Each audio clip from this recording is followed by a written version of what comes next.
Bismillahirrahmanirrahim. Assalamualaikum warahmatullahi wabarakatuh. Alhamdulillahi rabbil alamin. Wassalatu wassalamu ala ashrafil anbiya'i wal mursalin wa ala alihi wa ashabihi ajma'in. Amma ba'du, ikhwani wa akhwati fillah, rahimani wa rahimakumullah. Insyaallah ta'ala pada kesempatan kali ini kita akan lanjutkan kembali pelajaran bahasa Arab kita bersama buku Penjelasan Mudah Kitab Al-Ajurumiyah. Sekarang kita akan bahas latihan bagian 1 bab 1 tentang kalam ya, halaman 19. Perintahnya, sebutkan yang termasuk kalam dan yang bukan kalam pada lafaz-lafaz berikut beserta alasannya. Yang pertama di sini al-ghurfatu, kamar itu. Ya, ini belum bisa disebut kalam karena tidak terpenuhi syarat yang kedua. Ya, dia bukan murakkab, hanya tersusun dari satu kata. Dan juga dia nggak bisa dipahami kan ya, kamar itu apa gitu ya. Jadi bukan kalam ya, nggak terpenuhi syarat murakkab dan juga tidak mufid ya.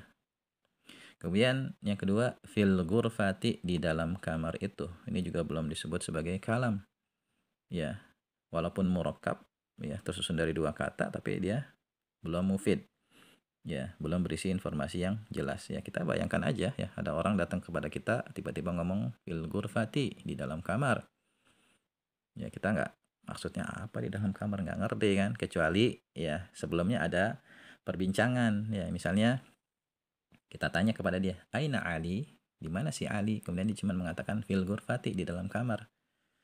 Nah, kita paham karena di situ ada yang tidak disebutkan, yaitu Aliun fil ghurfati. Itu seperti yang saya jelaskan sebelumnya, ada murakkab muqaddar. Jadi ada kata-kata yang tidak disebutkan tapi bisa difahami ada kata itu. Jadi ini fil ghurfati bukan kalam ya. Kemudian yanamu Khalidun fi, ya, yanamu sedang tidur, Khalidun si Khalid fi, di. Ini juga bukan kalam ya, informasinya belum jelas, belum mufid ya. Kemudian yanamu Khalidun fil ghurfati, ya, si Khalid sedang tidur di dalam kamar. Nah, ini baru kalam, terpenuhi 4 persyaratan kalam yang sudah kita bahas. Kemudian al ghurfatu kabiratun wa, ya, kamar itu besar dan. Nah, ini juga bukan kalam ya, belum mufid ya, belum bisa difahami maksudnya apa. Al ghurfatu kabiratun wa nazifatun, kamar itu besar dan bersih ya, ini baru kalam ya, terpenuhi persyaratan kalam. Kemudian kana rajulu, ya, dahulu laki-laki itu. Ini bukan kalam ya, belum mufid, belum jelas maksudnya apa ya. Dahulu laki-laki itu kenapa gitu kan, belum jelas. Kemudian kana rajulu faqiran, dahulu laki-laki itu miskin. Nah, ini baru kalam, informasinya jelas ya, terpenuhi 4 persyaratan kalam. Innal mar'ata, sesungguhnya wanita itu. Nah, bukan kalam nih, belum mufid ya, belum jelas informasinya. Kemudian innal mar'ata jamilatun, sungguhnya wanita itu cantik. Nah, ini baru kalam ya, terpenuhi 4 persyaratan kalam.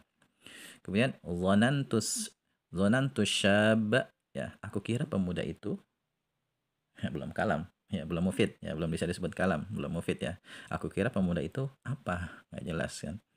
Tapi kalau zonantus syab aziban, aku kira pemuda itu belum nikah. Nah, ini baru disebut kalam karena informasinya jelas. Nah, ini ya, lewat latihan ini antum bisa tambahkan sebagai contoh kalam ya, yang tadi disebutkan itu contoh-contoh kalam. Bisa antum catat ya, antum tambahkan ke contoh-contoh kalam. Dan nanti ya, dalam ilmu nahwu ini kita akan belajar menyusun kalam. Ya, kita akan belajar bagaimana caranya menyusun kalimat sempurna dengan baik dan benar menggunakan bahasa Arab. Itu dalam ilmu nahwu ya. Insyaallah nanti ya, selesai kita belajar kitab ini Al-Ajurumiyah, atau penjelasan buku kitab Al-Ajurumiyah ini, insya Allah kita akan bisa menyusun kalimat bahasa Arab dengan baik dan benar. Bahkan nanti akan dicontohkan bagaimana menyusun cerita pendek ya, menggunakan bahasa Arab. Ya, barangkali ini yang bisa kita bahas ya. Kalau ada yang belum jelas silakan antum tanyakan di kolom komentar ya. Wallahu a'lam bishawab. Subhanakallahumma wa bihamdika asyhadu an la ilaha illa anta astaghfiruka wa atubu ilaik. Assalamualaikum warahmatullahi wabarakatuh.